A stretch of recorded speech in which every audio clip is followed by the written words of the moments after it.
ডিজিপিক মুখ সম্ভালিবলৈ আহ্বান দেৱব্ৰত শইকীয়াৰ কা অসম চুক্তি বিৰোধী বুলি মন্তব্য দেৱব্ৰত শইকীয়াৰ অসম আন্দোলনৰ 855 শ্বহীদৰ বাবে কংগ্ৰেছ জগৰীয়া নহয় বুলি তেওঁ উল্লেখ কৰিছে আৰু কংগ্ৰেছৰ প্ৰাৰ্থী চূড়ান্ত কৰিবলৈ এসপ্তাহ সময় লাগিব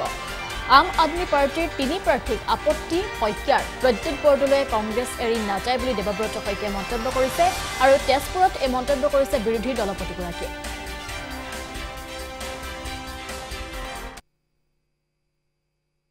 দুদিনমান লাগিব যেহেতু আমাৰ এই যেটো আমাৰ অহাকাইলৈৰ পৰা সপ্তাহ আৰম্ভ হ'ব এই সপ্তাহৰ ভিতৰতে আমাৰ চূড়ান্ত সমিতি বহি পেলাই অসমৰ আৰু অন্যান্য ৰাজ্যৰ প্ৰাৰ্থীসকলৰ নাম ঘোষণা কৰিব এই গতিকে আমি আৰু দুদিনমান অপেক্ষা কৰিব লাগিব যেটো তিনটা আসন ঘোষণা কৰিছে আপে সেই তিনটা আসন আপোনালোকে এৰি দিব নেকি নহয় তেখেতসকলৰ এইটোতো আলোচনাৰ কথা এইটো এতিয়াও আলোচনা চলি আছে আপৰ লগতো আলোচনা চলি আছে দিল্লীত এখন কেন্দ্ৰীয় সমিতি আছে আমাৰ অসমত যদিও ইউনাইটেড অপজিশ্যন ফৰামত আপকো অন্তৰ্ভুক্ত কৰা হৈছে কিন্তু কেন্দ্ৰীয়ভাৱে যি মুকুল ৱাছনিকৰ নেতৃত্বত পাঁচজনীয়া এখন সমিতি আছে কংগ্ৰেছৰ যি বিভিন্ন দলৰ লগত আলোচনা কৰি আছে সেই আলোচনা মৰ্মে আপৰ লগত হ'বলগীয়া সিদ্ধান্তটো গ্ৰহণ কৰা হ'ব আপোনালোকৰ আপত্তি আছে নে নাই প্ৰদেশ কংগ্ৰেছে তিনিখন আসনৰ ক্ষেত্ৰত আপত্তি কৰিছে আৰু প্ৰয়োজন সাপেক্ষে অসমৰ যেহেতু নিৰ্বাচনী প্ৰেক্ষাপট অকল অসমৰ নিৰ্বাচন নহয় ভাৰতবৰ্ষৰ নিৰ্বাচন সেই গতিকে ভাৰতবৰ্ষত যাতে আমাৰ ইণ্ডিয়া এলায়েন্সটো একত্ৰিত হৈ থাকিব পাৰে তাৰ বাবে প্ৰয়োজন সাপেক্ষে বুজাপৰা অসমত কৰিবলৈ আমি সহমত প্ৰকাশ কৰিছো নাই হেতুৱে এতিয়াও নাই সেইখিনি এতিয়ালৈকে ঠিক হোৱা নাই আমি হেতুৱে কৈছো যেহেতু কেন্দ্ৰীয়ভাৱে কথাখিনি হৈছে কেন্দ্ৰীয় নেতৃত্বই অসমৰ নেতৃত্বৰ লগত আলোচনা কৰিব তেওঁলোকৰ লগত আলোচনা কৰিব তাৰ পিছতহে হ'ব সেই গতিকে তিনিখন দিয়াত আপত্তি আছে সেইটো কোৱা হৈছে সিপিআইএমেও দুখন আসনৰ কথা কৈছে দুখন নহয় তেখেতসকলে এখনৰ কথা কৈ আছিলে আজি আকৌ কাজিৰঙা যোৰহাটৰ কথাও কৈছে নহয় চিপিআই কৈছে বোধ কৰোঁ যোৰহাটৰ কথা তেওঁলোকে আগতে কোৱা নাছিল এতিয়া মই আজি ৰাতিপুৱা দেখা পাইছোঁ এইবিলাক সকলোবিলাক কেন্দ্ৰীয় নেতৃত্বই আলোচনা কৰিব কেন্দ্ৰীয় যিবিলাক দল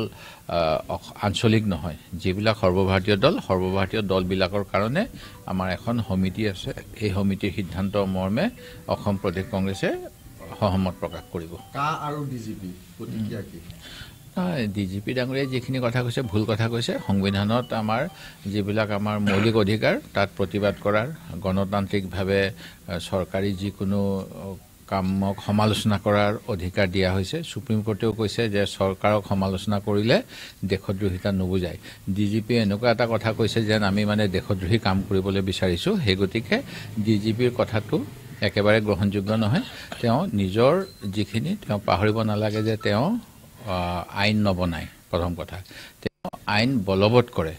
আইন আমি বনাওঁ বিধায়কসকলে সাংসদসকলে আৰু আইন ভুল হৈছে নে শুদ্ধ হৈছে সেইখিনি ন্যায়পালিকাই কৰে ন্যায়পালিকাই ইতিমধ্যে গণতান্ত্ৰিকভাৱে প্ৰতিবাদ কৰাৰ অধিকাৰ জনগণক দিছে তেনে ক্ষেত্ৰত তেওঁ ন্যায়পালিকা আৰু আমাৰ যি সংসদৰ ওপৰত কথা কোৱাটো দুখনীয় তেওঁ নিজৰ মুখৰ কথা কেনেকৈ ক'ব লাগে ভৱিষ্যতে যাতে ভাবি চিন্তি কয় মই সেইটো তেওঁৰ প্ৰতি অনুৰোধ সুপ্ৰিম কোৰ্টে কেতিয়াও বন্ধৰ ক্ষেত্ৰতো সুপ্ৰিম কোৰ্টৰ বহু ৰায় আছে কেৰালা হাইকোৰ্টৰ ৰায় আছে গুৱাহাটী হাইকোৰ্টৰ ৰায় আছে সুপ্ৰিম কোৰ্টৰ ৰায় আছে তাত কেনেকুৱা ধৰণৰ বন্ধ কি কথা গোটেইখিনি আছে একাষাৰে কৈ দিব নোৱাৰি আৰু ধৰ্মঘট হৰতাল এইবিলাক গণতান্ত্ৰিক একোটা প্ৰক্ৰিয়া আৰু এইবিলাকৰ যোগেৰে দেশ স্বাধীন হৈছে সেই কথা